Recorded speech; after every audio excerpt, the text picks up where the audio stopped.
صل على محمد صل على محمد.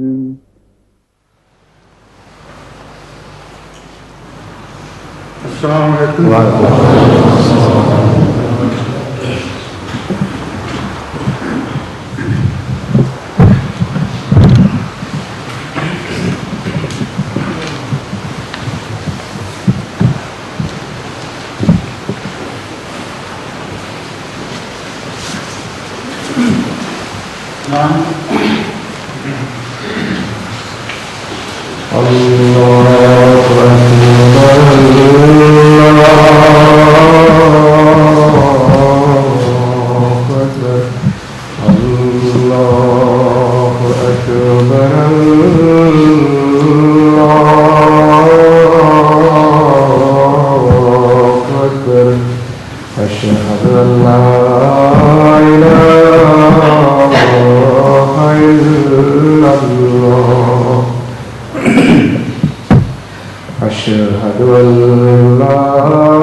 أشهد أن لا إله إلا الله وحده لا شريك له وأشهد أن محمدا عبده ورسوله أما بعد فأعوذ بالله من الشيطان الرجيم بسم الله الرحمن الرحيم الحمد لله رب العالمين الرحمن الرحيم مالك يوم الدين إياك نعبد وإياك نستعين اهدنا الصراط المستقيم صراط الذين أنعمت عليهم غير المغضوب عليهم ولا الضالين. قرآن کریم کی وہ آیات کریمہ جن میں اللہ تعالیٰ کی صفت الخبیر کا ذکر ہے ان پر آج وہ خطبہ ہوگا.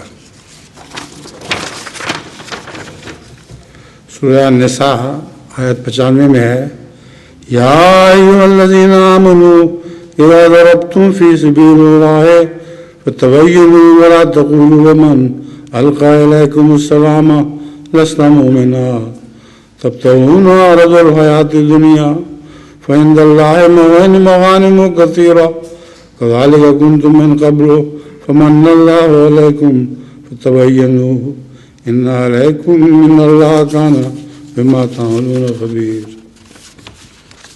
ترجمہ: اے وہ لوگوں جو ایمان لائے ہو، جب تم اللہ کی راہ میں سفر کر رہے ہو تو اچھی طرح چھان بین کر لیا کرو، اور جو تم پر سلام بھیجے اس سے یہ نہ کہا کرو کہ تو مومن نہیں ہے. تم دنیاوی زندگی کے اموال چاہتے ہو تو اللہ کے پاس غنیمت کے کثیر سامان ہیں. اس سے پہلے تم اسی طرح ہوا کرتے تھے، پھر اللہ تعالیٰ نے تم پر فضل کیا، بس خوب چھان بین کر لیا کرو، یقیناً اللہ اس سے جو تم کرتے ہو بہت باخبر ہے. دوسری آیت ہے أم حسبتم أن تتركوا ولما يعلم الله الذين جاهدوا منكم ولم يتخذوا من دون الله ولا رسوله ولا المؤمنين وليجا واللہ خبیر بما تعملون۔ کیا تم یہ گمان کرتے ہو کہ تم اسی طرح چھوڑ دیے جاؤ گے جبکہ ابھی تک اللہ نے آزمائش میں ڈال کر تمہیں سے ایسے لوگوں کو ممتاز نہیں کیا جنہوں نے جہاد کیا اور اللہ اس کے رسول اور مومنوں کے علاوہ کسی دوسرے کو گہرا دوست نہیں بنایا، اور اللہ اس سے جو تم کرتے ہو ہمیشہ باخبر رہتا ہے۔ وَإِنَّ كُلًّا لَمَّا لَيُوَفِّيَنَّهُمْ رَبُّكَ أَعْمَالَهُمْ إِنَّهُ بِمَا يَعْمَلُونَ خَبِيرٌ، اور یقیناً تیرا رب ان سب کو ان کے اعمال کا ضرور پورا بدلہ دے گا، یقیناً وہ اس سے جو وہ کرتے ہیں ہمیشہ باخبر رہتا ہے۔ پھر سورہ اسراء میں ہے قُلْ كَفَىٰ بِاللَّهِ شَهِيدًا بَيْنِي وَبَيْنَكُمْ إِنَّهُ كَانَ بِعِبَادِهِ خَبِيرًا بَصِيرًا۔ تو کہہ دے کہ اللہ میرے اور تمہارے درمیان گواہ ہے، گواہ کے طور پر کافی ہے، یقیناً وہ اپنے بندوں سے ہمیشہ باخبر اور ان پر گہری نظر رکھنے والا ہے۔ حضرت مسیح موعود علیہ الصلوۃ والسلام فرماتے ہیں اسی کا تمام بندوں پر تسلط اور تصرف ہے، اور وہی صاحب حکمت کاملہ اور ہر یک چیز کی حقیقت سے آگاہ ہے، تمام حاجتوں کو اس سے مانگنا چاہیے۔ اب میں آئندہ زمانے میں ظاہر ہونے والی ان خبروں کا ذکر کرتا ہوں جن کا قرآن کریم میں بڑی وضاحت کے ساتھ ذکر فرمایا گیا ہے۔ سبحان الذی خلق الازواج کلها مما تنبت الارض ومن انفسهم ومما لا يعلمون۔ پاک ہے وہ جس نے ہر قسم کے جوڑے پیدا کیے، اس میں سے بھی جو زمین اگاتی ہے اور خود ان کے نفوس میں سے بھی، اور ان چیزوں میں سے بھی جن کا وہ علم نہیں رکھتے ہیں۔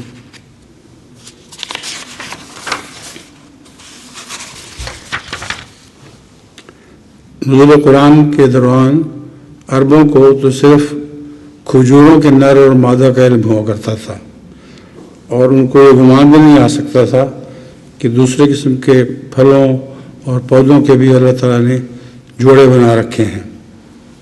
یہ آیات دعویٰ کرتی ہیں کہ کائنات کی ہر چیز جوڑا ہے۔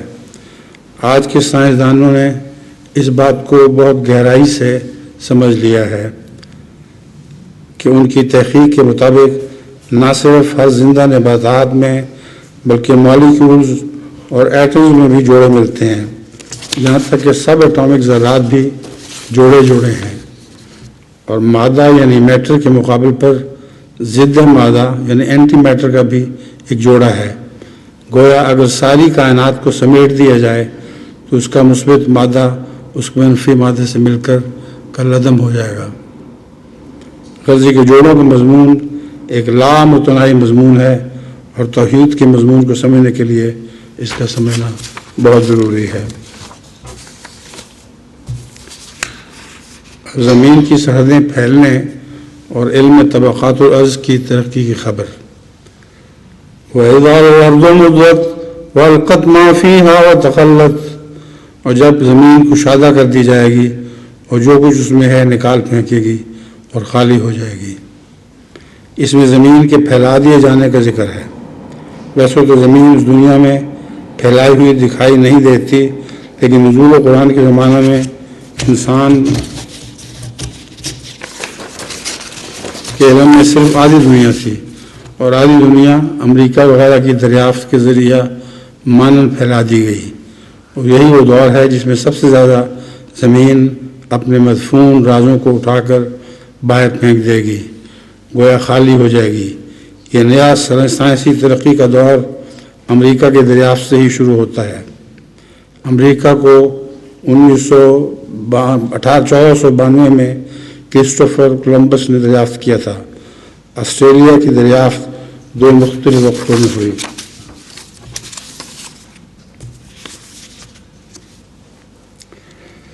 ڈیوائڈ اینڈ رول کے اصول پر حکومتوں کے قیام کی خبر، ومن شر النفاثات فی العقد ومن شر حاسد اذا حسد، اور گروہ میں پھونکنے والیوں کے شر سے اور حاسد کے شر سے جب وہ حسد کرے۔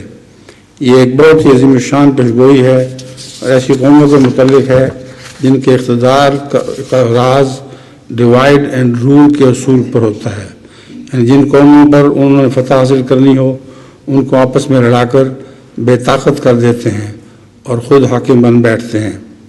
اہل مغرب خصوصاً اہل انگلستان نے ساری دنیا پر اسی اصول کے تحت حکومت کی ہے۔ یہ تمام امپیریلزم کا خلاصہ ہے جس نے دنیا پر قبضہ کرنا تھا۔ اس کے باوجود اسلام ضرور ترقی کرے گا، ورنہ ایسی حالت میں کوئی نیست و نابود ہو جائے تو اس پر حسد تو پیدا نہیں ہو سکتا۔ حسد کا مضمون بتاتا ہے کہ اسلام نے بہرحال ترقی کرنی ہے، جب بھی وہ ترقی کرے گا دشمن سے حسد کرے گا۔ امن کے نام پر جنگوں کی خبریں۔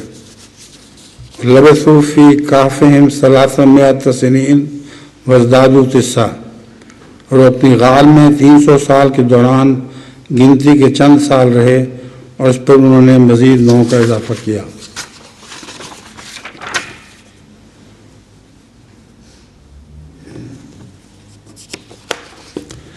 یہ غاروں میں جانے والے جو ہیں ان کو میں نے بھی غاروں میں جا کر دیکھا ہے، بڑی حیرت انگیز غاریں ہیں اور ان سے واقعتاً ڈر لگتا ہے کہ کس طرح یہ لوگ جو توحید پرست تھے وہ مشرکین کے ڈر سے زیر زمین چلے گئے اور زیر زمین رہنا اپنے لیے زیادہ پسند کر کیا بنسبت اس کے کہ زمین کی سطح پر رہتے۔ ان کو دیکھ کر خوف آتا ہے اور حیرت ہوتی ہے کس طرح انہوں نے یہ حالت گزاری۔ اس کے متعلق یہ بھی آتا ہے کہ آخر پر جب ان کو خدا تعالیٰ نے فتح نصیب کی تو ان کی قوم میں سے وہ جو مشرک نہیں تھے انہوں نے کہا اب ہم ان کے اوپر کیا بنائیں، تو انہوں نے کہا ہم مسجد بناتے ہیں، کیونکہ یہ توحید کے قائل تھے۔ اب پہاڑوں جیسے بلند و بالا سمندری جہازوں کے بننے کی خبر۔ وَلَهُ الْجَوَارِ الْمُنشَآتُ فِي الْبَحْرِ كَالْأَعْلَامِ، اور اسی کی صنعت وہ کشتیاں ہیں جو سمندر میں پہاڑوں کی طرح بلند کی جائیں گی۔ کشتیاں کہنا ان کو تو غلط ہے، وہ پہاڑوں کی طرح بلند سمندری جہاز ہیں۔ یہ الہی خبر بڑے بڑے بحری بیڑوں کے بننے سے پوری ہوئی۔ 1807 میں کلیئرمونٹ کے کامیاب تجربے جو دریائے ہڈسن امریکہ میں ہوئے ان سے دخانی جہاز کا آغاز ہوا، اور 19ویں صدی کے وسط میں ابتدائی فولادی جہاز بنے۔ دنیا کا ایک عظیم بحری جہاز ٹائٹینک جو 14 اپریل 1912 کو لندن سے نیو یارک کے لیے روانہ ہوا تھا، اس پر 2206 افراد سوار تھے، ان کا سامان 2300 بھی ساتھ تھا۔ اس پر بڑا دعویٰ تھا ان کا کہ بہت بڑا جہاز ہے، اور ان کو خبر نہیں تھی کہ پہلے ہی سفر میں وہ ہلاک تباہ ہو جائے گا، اس کا کوئی نشان بھی باقی نہیں رہے گا۔ اس وقت امریکہ عراق پر حملے کرنے کے لیے جو بڑے بڑے بحری جہاز سمندر کے راستے خلیج میں لا رہا ہے، یہ اتنے بڑے ہیں کہ ان پر بیک وقت کئی کے طیار پرواز کرتے ہیں۔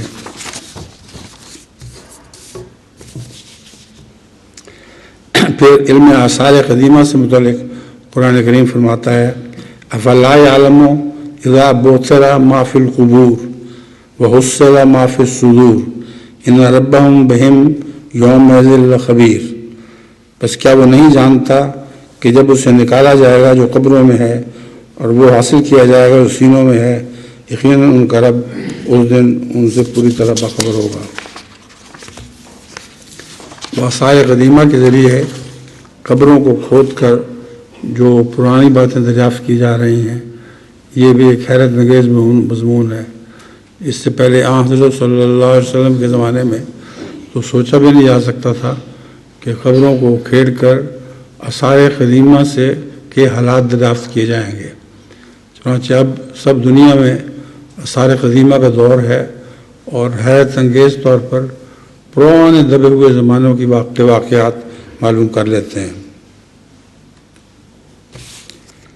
پھر آگے ہے وَإِذَا الْقُبُورُ بُعْثِرَتْ عَلِمَتْ نَفْسٌ مَا قَدَّمَتْ وَأَخَّرَتْ، اور جب قبریں اکھاڑی جائیں گی ہر نفس کو علم ہو جائے گا کہ اس نے کیا آگے بھیجا ہے اور کیا پیچھے چھوڑا ہے۔ ان دونوں صورتوں کی مذکورہ آیات میں آخری زمانے کی ترقیات کی پیشگوئیاں ہیں۔ بوثرہ ما فی القبور سے مراد یہ ہے کہ زمین دفن شدہ قوموں کے حالات معلوم کیے جائیں گے۔ اس میں علم آثار قدیمہ یعنی آرکیالوجی کی غیر معمولی ترقی کی پیشگوئی ہے جو فی زمانہ ہمارے آنکھوں کے سامنے پوری ہو رہی ہے۔ ماہرین آثار قدیمہ ہزاروں سال پہلے گزری ہوئی قوموں کے حالات ان کے آثار کے ذریعے حیرت انگیز طور پر دریافت کر لیتے ہیں۔ میں حضرت صلی اللہ علیہ وسلم کے بیان فرمودہ ارشادات آپ کے سامنے رکھتا ہوں جن سے پتہ چلتا ہے کہ حضور صلی اللہ علیہ وسلم کو خبر دینے والا ایک خبیر و علیم تھا۔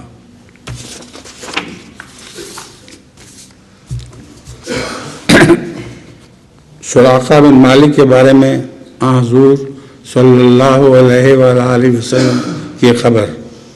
حضور صلی اللہ علیہ وسلم نے جب مکے سے ہجرت فرمائی تو اہل مکہ نے حضرت صلی اللہ علیہ وسلم کے گرفتار کرنے کے لیے 100 اونٹ انعام رکھے۔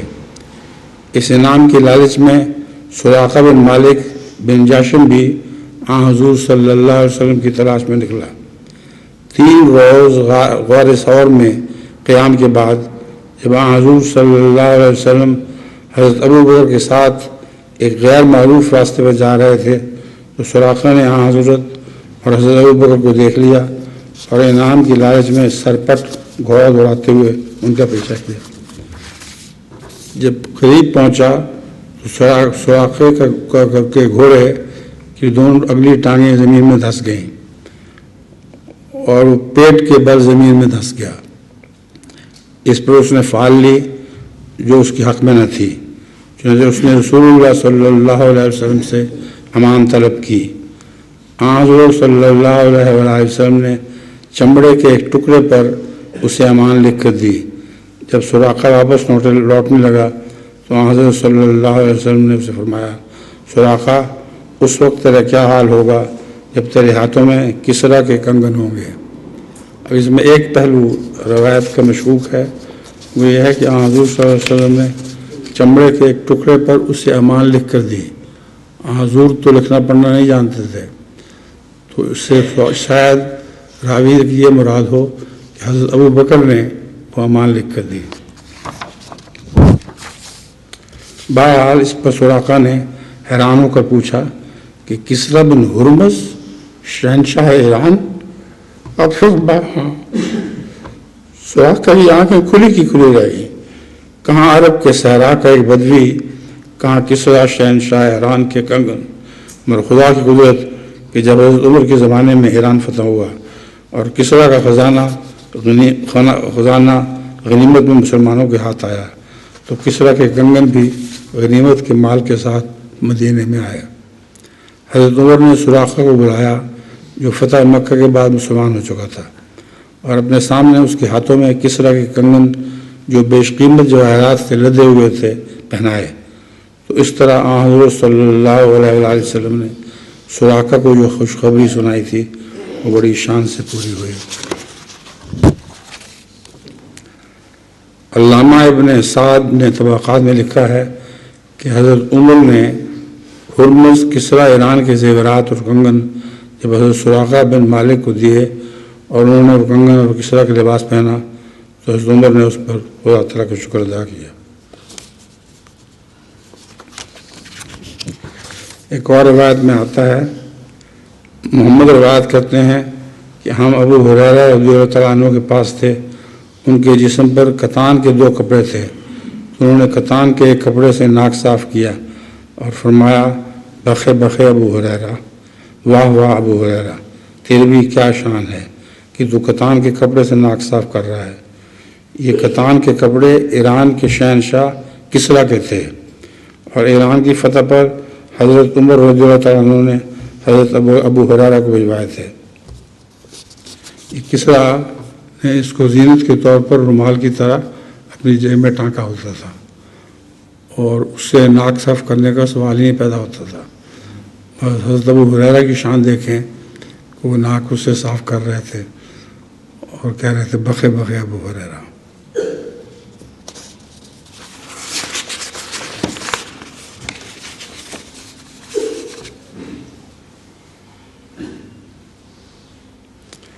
حضرت ابو ہریرہ روایت کرتے ہیں کہ میں تو ایسا غریب اور بے کس تھا کہ غربت کی وجہ سے فاقے پڑ جایا کرتے تھے، اور ان فاقوں کی وجہ سے میں بے ہوش ہو جایا کرتا تھا، اور لوگ مجھ سے پوچھا کرتے تھے، لوگ مجھے سمجھا کرتے تھے کہ اس کو مرگی کا دورہ پڑا ہے، اور میری گردن پر پاؤں رکھ کر بھی چل پڑتے تھے۔ اس وقت صرف حضور صلی اللہ علیہ وسلم کو میرے حال کا علم ہوا تھا۔ میں نے ہر آنے والے سے یہ سوال بھی کیا کہ بتاؤ اس آیت کا کیا مطلب ہے، اور یؤثرون علی انفسہم ولو کان بہم خصاصہ، کہ وہ اپنے نفس پر دوسروں کو ترجیح دیتے ہیں خواہ ان پر غربت کی تنگی ہو۔ اس پر وہ تفسیر بیان کر کے آگے چل پڑتے تھے، گویا مجھے پتہ نہیں تھا۔ یعنی حضرت ابو ہریرہ کہتے ہیں اس طرح تفسیر بیان کیا کرتے تھے کہ جیسے مجھے علم نہ ہو۔ حضرت صلی اللہ علیہ وسلم نے یہ بات سن لی، اب باہر تشریف لائے اور فرمایا ابو ہریرہ تو بہت بہت بھوکے لگتے ہو۔ حضرت ابو ہریرہ نے عرض کیا یا رسول اللہ سچ فرماتے ہیں۔ آپ نے فرمایا اچھا پھر دیکھو اور بھی بہت سے بھوکے ہوں گے، ان کا پتہ کرو۔ ابو ہریرہ بڑے حیران ہوئے کہ میرے ایک کے پیٹ بھرنے کے لیے تو رسول اللہ صلی اللہ علیہ وسلم کے پاس دودھ آیا ہے، اب اتنے بھوکوں کے لیے وہ کیسے کافی ہوگا؟ مگر حضور کا ارشاد تھا، آپ نے اعلان کیا کھلے بندوں اور کوئی بھوکا ہے تو آ جائے۔ بہت سے بھوکے اکٹھے ہو گئے، کیونکہ اصحاب کہف کا زمانہ تھا، غربت کے مارے برا حال تھا لوگوں کا، تو بھوکے جب اکٹھے ہو گئے حضور اکرم صلی اللہ علیہ وسلم نے ان کو اس طرح بٹھایا کہ اپنے دائیں طرف دوسرے بھوکوں کو بٹھایا، اور آخر پر حضرت ابو ہریرہ رضی اللہ تعالیٰ عنہ کو۔ دودھ کا ایک پیالہ تھا، آپ نے پہلے جہاں سے دائیں طرف سے شروع کیا اور کہا دودھ پیو، پینے والے نے خوب پیا، آپ نے کہا اور پیو، حضرت ابو ہریرہ نے کہا میں تو مارا گیا، اس نے اور پیو تو کچھ بھی نہیں بچے گا۔ حضرت صلی اللہ علیہ وسلم نے فرمایا پیو، وہ پیتا رہا یہاں تک کہ اس نے کہا اب تو مجھے ڈر ہے کہ میرے ناخنوں سے دودھ پھوٹ پڑے گا۔ اس کے بعد وہ پیالہ گھومتا گھومتا بالآخر حضرت صلی اللہ علیہ وسلم کے پاس پہنچا۔ اس وقت پتہ چلا کہ رسول اللہ صلی اللہ علیہ وسلم سب سے زیادہ بھوکے تھے۔ ابو ہریرہ کے ساتھ بھی یہی ہوا، جب ابو ہریرہ سے کہا کہ پیو اور پیو تو اس نے کہا یا رسول اللہ اب تو بالکل گنجائش نہیں رہی۔ تب حضور نے وہ پیالہ اپنے ہونٹوں سے لگایا اور وہ پیالہ خالی ہو گیا۔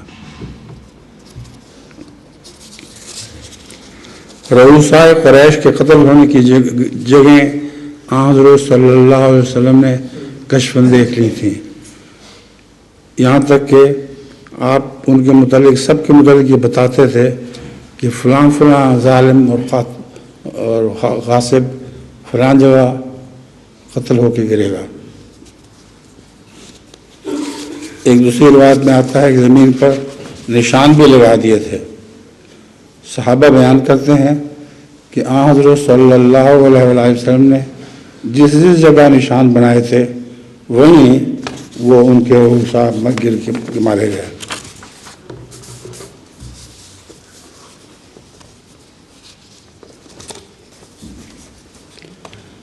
حضرت عبداللہ بن مسعود روایت کرتے ہیں کہ جب رسول اللہ کریم صلی اللہ علیہ وسلم غزوہ تبوک پر تشریف لے گئے تو کچھ لوگ پیچھے رہ گئے۔ صحابہ رضوان اللہ علیہم نے عرض کیا کہ فلاں شخص پیچھے رہ گیا ہے، تو آپ نے فرمایا اس کو اس کے حال پر چھوڑ دو، اگر اس میں بھلائی ہوگی تو خدا تم کو اس سے ملا دے گا، ورنہ اللہ تعالیٰ تم کو اس سے نجات دے دے گا۔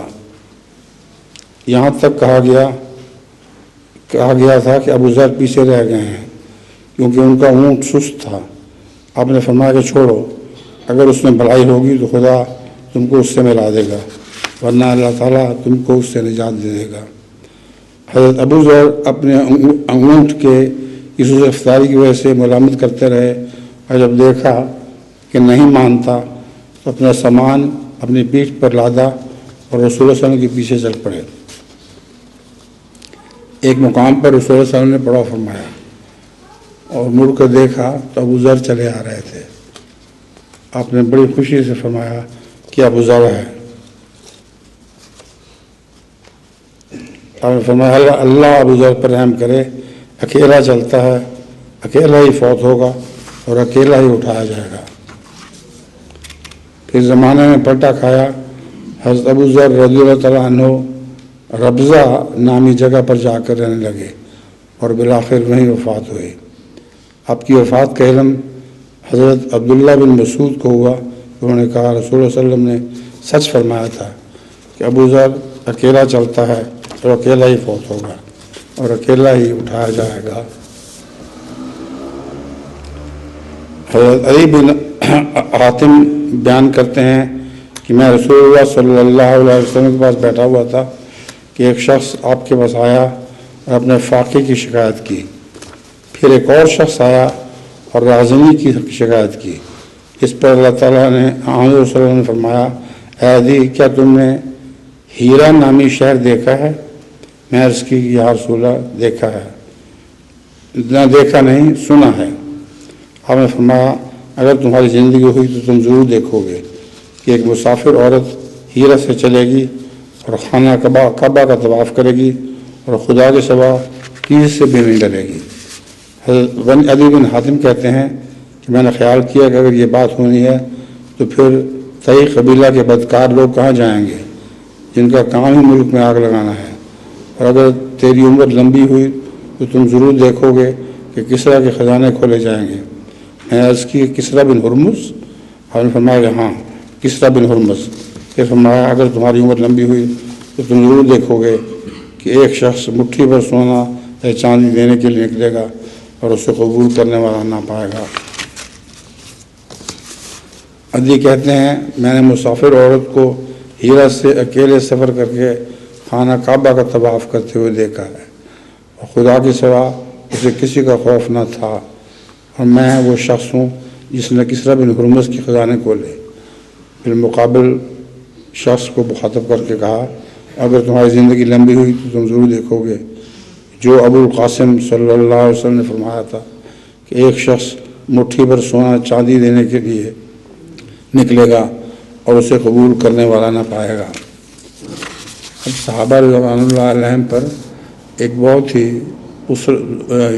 آسانی کا زمانہ بھی آیا جبکہ بے شمار دولت تھی، اور یہ امر واقعہ ہے کہ آپ جب کسی کو بھیک دینا چاہتے تھے تو وہ قبول نہیں کیا کرتا تھا۔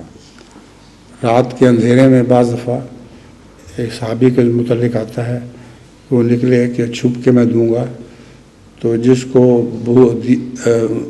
بھیک دی وہ امیر تھا، اس نے لینے سے انکار کر دیا۔ اسی طرح بار بار آپ کوشش کرتے رہے مگر کسی نے وہ بھیک قبول نہ کی، تو حضرت صلی اللہ علیہ وسلم کی تمام پیشگوئیاں بڑی شان سے پوری ہوئیں۔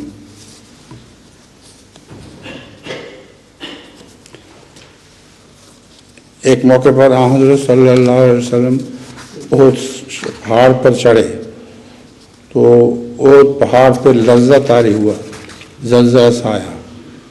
حضور نے اپنا پاؤں اس پر مارا اور فرمایا تجھ پر ایک نبی ایک صدیق اور 2 شہیدوں کے سوا کوئی نہیں۔ اب اس سے پتہ چلتا ہے کہ حضرت صلی اللہ علیہ وآلہ وسلم کو معلوم تھا کہ حضرت ابوبکر صدیق شہید نہیں ہوں گے، اور اس کے علاوہ 2 اور خلفاء جو ساتھ تھے جنہوں نے خلفاء بننا تھا وہ شہید ہوں گے۔ ایک موقع پر حضرت صلی اللہ علیہ وسلم نے فرمایا، حضرت علی کی داڑھی کی طرف اشارہ کرتے ہوئے، کہ اس داڑھی کو خون سے رنگا جائے گا۔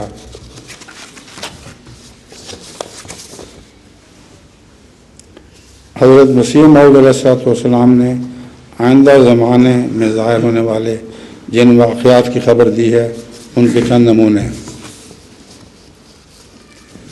ڈپٹی عبداللہ حاتم ایک معاند عیسائی تھا جو اسلام اور حضرت صلی اللہ علیہ وآلہ وسلم کے خلاف انتہائی زبان درازی کیا کرتا تھا۔ اس نے حضرت مسیح موعود علیہ السلام کے ساتھ اسلام اور عیسائیت کی صداقت کے بارے میں 15 دن مباحثہ کیا۔ حضور کو الہاماً بتایا گیا کہ اس بحث میں دونوں فریقوں میں سے جو فریق عمداً جھوٹ کو اختیار کر رہا ہے اور سچے خدا کو چھوڑتا ہے اور عاجز انسان کو خدا بنا رہا ہے، وہ انہی دنوں مباحثہ کے لحاظ سے فی دن 1 مہینہ لے کر 15 دن تک حاویہ میں گرایا جائے گا اور اس کو سخت ذلت پہنچے گی، بشرطے کہ حق کی طرف رجوع نہ کرے۔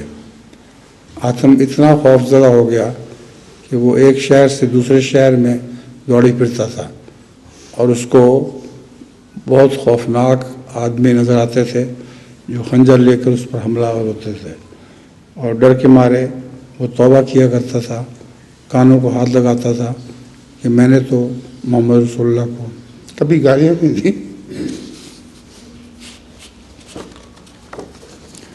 لیکن آخر وقت گزر گیا اور وہ پھر شیر ہو گیا۔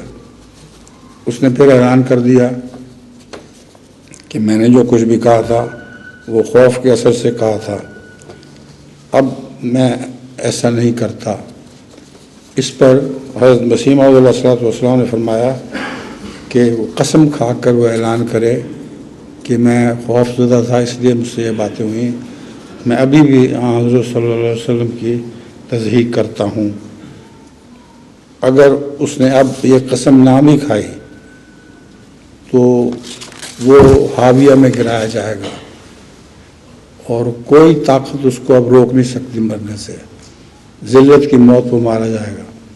چنانچہ وہ اسی طرح ذلت کی موت مارا گیا اور فیروز پور میں اس کی لاش دفن ہوئی۔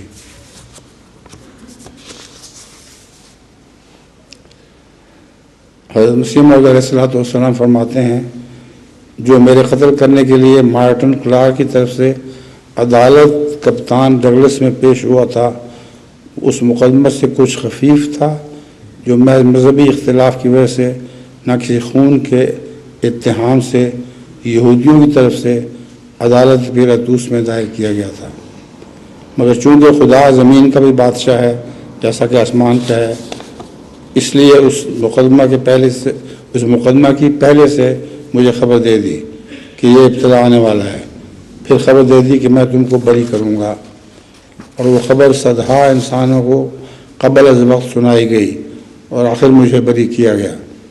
بس یہ خدا کی بادشاہت تھی جس سے اس مقدمے سے مجھے بچا لیا، جو مسلمانوں، ہندوؤں اور عیسائیوں کے اتفاق سے مجھ پر کھڑا کیا گیا۔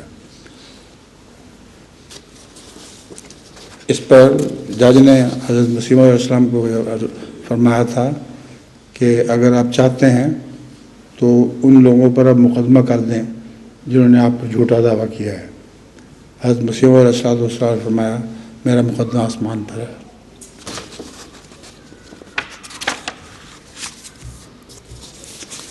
اب طاعون کی وبا کے متعلق حضرت مسیح علیہ السلام کو خواب میں دکھایا گیا تھا کہ پنجاب کے علاقے میں سیاہ رنگ کے بدشکل خوفناک چھوٹے قد کے پودے لگا رہے ہیں۔ حضور کے دریافت کرنے پر فرشتوں نے کہا کہ یہ طاعون کے درخت ہیں جو عنقریب ملک میں پھیلنے والی ہے۔ چنانچہ پنجاب میں طاعون اتنی شدت سے حملہ آور ہوئی کہ ایک ہفتے میں 30 ہزار آدمی اور ایک سال میں کئی لاکھ آدمی مر گئے۔ اور یہ سال ہا سال تک وبا جاری رہی۔ حضرت مسیح موعود علیہ السلام کو یہ خبر بھی دی گئی کہ انی احافظ کل من فی الدار، کہ میں تیرے گھر کی مادی اور روحانی چار دیواری میں موجود تمام لوگوں کی حفاظت کروں گا۔ حضور نے اپنی کتاب کشتینوں میں اپنی جماعت کو طاعون کا ٹیکہ لگانے سے بھی منع فرمایا تھا تاکہ یہ نشان مشتبہ نہ ہو جائے۔ چنانچہ حضور نے بڑی تحدی کے ساتھ اللہ تعالیٰ کے نشان کو تمام دنیا میں شائع فرمایا۔ ایک موقع پر فرمایا کہ اگر میرے گھر میں ایک چوہا بھی طاعون سے مرے گا تو میں اپنے دعویٰ میں جھوٹا ہوں۔ اب حضرت مسیح موعود علیہ السلام کا نشان اس شان سے پورا ہوا ہے کہ تمام پنجاب میں ایک بھی مخالف مولوی اس وقت ایسا نہیں تھا جو کہتا ہو کہ حضرت مسیح موعود علیہ السلام کے دشمن تو بچ گئے اور ساتھی مارے گئے یا مرید مارے گئے۔ یہاں تک حالت ہو گئی تھی کہ ان کے مردوں کو دفنانے کے لیے کوئی تیار نہیں ہوتا تھا۔ ایک گاؤں کے اکثر لوگ مر گئے طاعون سے اور سوائے احمدیوں کے کوئی نہ بچا۔ چنانچہ احمدیوں کو یہ توفیق ملتی تھی کہ وہ جا کے ان غیر احمدیوں کے مردے بھی دفن کیا کرتے تھے۔ حضرت مسیح موعود علیہ السلام اس کے متعلق فرماتے ہیں کہ طاعون کے زمانے میں اس کثرت سے ڈاک آتی تھی بیت کی کہ ڈاکیا تھک جایا کرتا تھا اور کئی پھیرے لگانے پڑتے تھے۔ میں نے حساب لگایا ہے لاکھوں احمدی جو ہوئے ہیں پنجاب میں وہ طاعون کے زمانے میں ہی ہوئے ہیں، اور دشمن اب جو مرضی کہہ دے اس زمانے میں اس کو یہ جرت نہیں ہوتی تھی کہ حضرت مسیح موعود علیہ السلام کو کہہ سکے کہ دیکھ لو طاعون نے تمہارے مریدوں کا بھی وہی حال کیا ہے جو منکرین کا کیا ہے۔ مولوی محمد علی صاحب کے متعلق روایت آتی ہے کہ وہ بیمار ہو گئے اور خطرہ ہوا کہ ان کو طاعون ہو گیا ہے، بلکہ طاعون کی گٹھلی بھی ظاہر ہو گئی اور ایسی گٹھلی ظاہر ہوئی کہ معلوم ہوتا تھا کہ اب جان جانے والی ہے۔ حضرت خلیفۃ المسیح اول جو ایک حاذق حکیم تھے، آپ نے ہر دوا کی لیکن کوئی فائدہ نہ ہوا اور بخار تھا کہ آسمان سے باتیں کر رہا تھا۔ حضرت مولوی محمد علی صاحب نے حضرت مسیح موعود علیہ السلام کے پاس کہلا کے بھجوایا کہ آپ نے تشریف لے آئے، آخری وقت ہے۔ حضرت مسیح موعود علیہ السلام نے کوئی پرواہ نہیں کی کہ اگر طاعون ہے تو کہیں مجھے نہ ہو جائے۔ آپ سیدھا ان کے پاس گئے اور جا کر کا ہاتھ لگا کے ماتھے پر فرمایا کیا بخار ہے؟ کوئی بھی نہیں، مجھے تو کوئی بخار دکھائی نہیں دیتا۔ اس وقت حکیم حضرت خلیفہ المسیح اول رضی اٹھ کر جا کے دیکھا تو ایک دم تب غائب ہو چکا تھا اور گٹھلیاں بھی دب گئی تھیں۔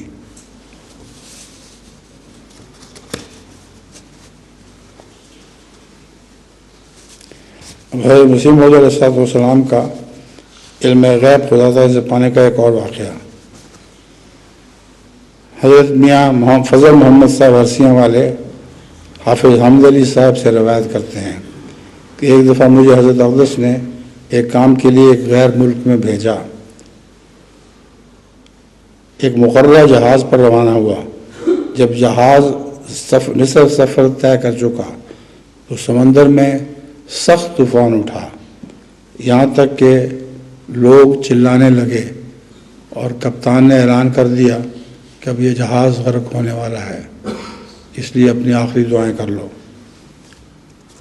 کہ میں نے بڑے زور سے دعویٰ کیا کہ میں پنجاب سے آیا ہوں اور میں ایسے شخص کے کام کو جا رہا ہوں جسے خدا نے اس زمانے کا نبی بنا کر بھیجا ہے، اس لیے جب تک میں اس جہاز میں سوار ہوں خدا تعالیٰ اس جہاز کو غرق نہیں کرے گا۔ چنانچہ خدا تعالیٰ نے اس حالت کو بدل دیا اور جہاز طوفانی حالت سے نکل کر خیریت سے کنارے جا لگا اور میں اپنی جگہ پر اتر گیا۔ اب یہ دلچسپ روایت ابھی باقی ہے، اور اب اتار کے ان کو جہاز آگے روانہ ہو گیا، لیکن تھوڑی ہی دور گیا تھا پھر غرق ہو گیا۔ جب یہ اطلاع حضرت مسیح موعود علیہ الصلوۃ والسلام کو ملی کہ جس جہاز پر حامد علی سوار تھا وہ غرق ہو گیا ہے، حضور نے فرمایا ہاں سنا تو ہے کہ جس جہاز پر حامد علی سوار تھا وہ فلاں تاریخ کو غرق ہو گیا ہے۔ یہ کہہ کر حضور خاموش ہو گئے، لیکن تھوڑی دیر کے بعد فرمایا مگر حامد علی اپنا کام کر رہا ہے، وہ غرق نہیں ہوا۔ بعد کے واقعات نے حضور کے اس ارشاد کی تائید کی۔ معلوم ہوتا ہے کہ حضور نے کشفی طور پر وہ سارا واقعہ دیکھ لیا تھا۔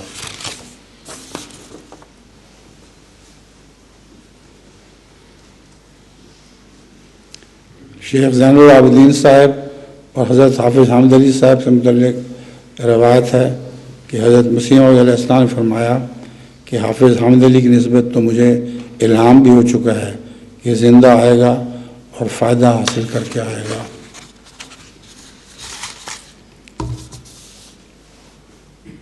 حضرت اقدس مسیح موعود علیہ السلام فرماتے ہیں ایک دفعہ نواب علی محمد خان مرحوم رئیس لدھیانہ نے میری طرف خط لکھا کہ میرے بعض امور معاش بند ہو گئے ہیں، آپ دعا کریں تا وہ کھل جائیں۔ جب میں نے دعا کی تو مجھے الہام ہوا کہ کھل جائیں گے۔ میں نے بذریعہ خط ان کو اطلاع دے دی، پھر صرف 2-4 دن کے بعد وہ وجوہ معاش کھل گئے اور ان کو بشدت اعتقاد ہو گیا۔ پھر ایک دفعہ انہوں نے بعض اپنے پوشیدہ مطالب کے متعلق مجھے خط لکھا۔ وہ خط جو حضرت مسیح موعود علیہ السلام کو ملا تو ساتھ ہی ان پوشیدہ مطالب کا بھی خدا تعالیٰ نے آپ پر اظہار فرما دیا۔ اب ان کی طرف سے ڈاک میں جا چکا تھا، ان کو تو پتہ نہیں تھا کہ حضرت مسیح موعود علیہ الصلوۃ والسلام کو اللہ تعالیٰ جو سب حالات کو جانتا ہے اس نے خبر کر دی ہے۔ حضرت مسیح موعود علیہ الصلوۃ والسلام نے جواباً لکھا کہ آپ کے یہ پوشیدہ مطالب تھے اور مجھے میرے خدا خبیر نے بتا دیا ہے، اس لیے آپ کی راز کی کوئی بات نہیں رہی۔ اس کے بعد ان کا اعتقاد اتنا بڑھا اسی محبت کی حالت میں کہ ان کی وفات ہوئی۔ حضرت مسیح موعود علیہ السلام فرماتے ہیں براہین احمدیہ کے زمانے میں جب براہین احمدیہ چھپ رہی تھی میں صرف اکیلا تھا۔ کون ثابت کر سکتا ہے کہ اس وقت میرے ساتھ کوئی ایک بھی تھا؟ یہ وہ زمانہ تھا کہ جب خدا تعالیٰ نے 50 سے زیادہ پیشگوئیوں میں مجھے خبر دی تھی کہ اگرچہ تو اس وقت اکیلا ہے مگر وہ وقت آتا ہے کہ تیرے ساتھ ایک دنیا ہوگی، اور پھر وہ وقت آتا ہے کہ تیرا اس قدر عروج ہوگا کہ بادشاہ تیرے کپڑوں سے برکت ڈھونڈیں گے۔ خدا پاک ہے، جو چاہتا ہے کرتا ہے۔ وہ تیرے سلسلے کو، تیری جماعت کو زمین پر پھیلائے گا اور انہیں برکت دے گا اور بڑھائے گا، اور ان کی عزت زمین پر قائم کرے گا جب تک وہ اس کے عہد پر قائم ہوں گے۔ حضرت مسیح موعود علیہ السلام کو کشفاً وہ بادشاہ دکھائے بھی گئے، اور جب میں نے دورہ کیا تھا افریقہ کو تو میں نے بھی افریقہ میں گھوڑوں پہ سوار ان بادشاہوں کو دیکھا، مگر کہاں وہ بیچارے افریقہ کے بادشاہ اور کہاں وہ بادشاہ جو حضرت صلی اللہ علیہ وآلہ وسلم کو دکھائے گئے تھے، جن کی شان سب دنیا میں پھیلی ہوئی تھی اور ساری دنیا پر ان کی سلطنت تھی۔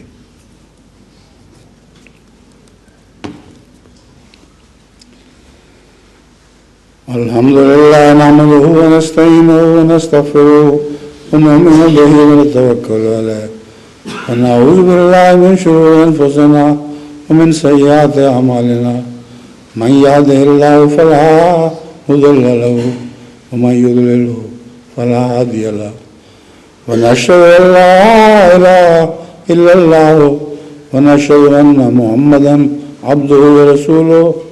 عباد اللہ رحمکم اللہ، ان اللہ یامر بالعدل والإحسان وإیتاء ذی القربى وینہی عن الفحشاء والمنکر والبغی یعظکم لعلکم تذکرون اذکروا اللہ یذکرکم وادعوہ یستجب لکم ولذکر اللہ اکبر